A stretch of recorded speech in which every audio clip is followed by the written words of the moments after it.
Bəzi hallarda insanlar kredit, borc götürərək öz yaxınlarının yas mərasimini keçirirlər. Çox vaxt isə imkanlı şəxslər təmtəraqlı yas məclisləri keçirtməyə üstünlük verir.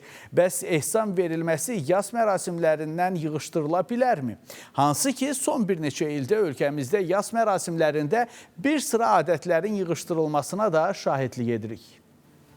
3 gün bu yemək yemək, ümumiyyətlə oturub orada yemək yemək qəbul edilməzdi dini mənbələrə əsasən. Bakı sakini Qulam Quliyevin bibisi rəhmətə gedib. Dəfində iştirak etməli idi, amma etmir. Çünki yas mərasimində iştirak edəcək qonaqlara xidmət göstərmək üçün mərasim zalı axtarışındadır. Özlərində menyular var. Standart menyu var. O standart menyuya əsasən. Nə verirlər o standart menyuda? Heç nə də aşkara.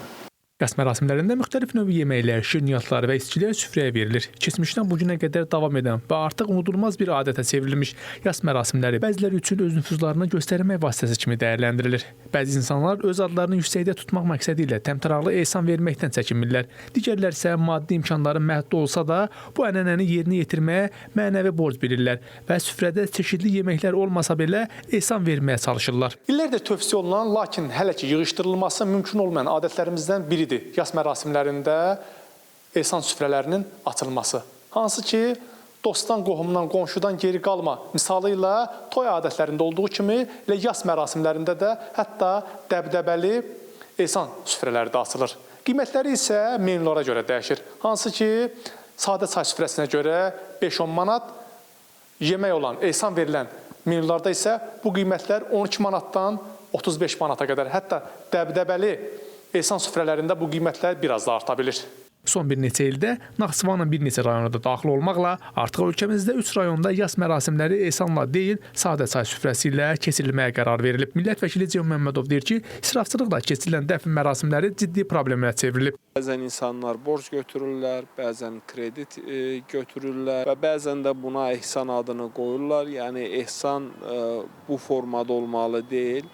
Yəni insanlar kimsəsizlərə, bu yeməklərə ehtiyacı olan insanlara bu ehsanları verə bilərlər və insanlar özləri şuurlu bir formada bu məsələdən mərhələli şəkildə imtina etməlidirlər. Dini qaydalara görə vəfat edən insan üçün barəsində zəruri olan əməllərdən başlıcası ölümdən sonra qüsul, kəfən, namaz və dəfn sayıldığına görə elə İslam dinində dünyasını dəyişmiş şəxs üçün onun rəhmətə getməsindən sonra hansısa bir məclisin keçirilməsi də məqbul sayılmır.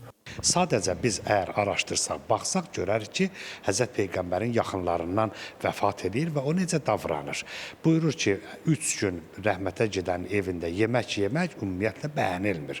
Xoşa gəlməz bir hissdir.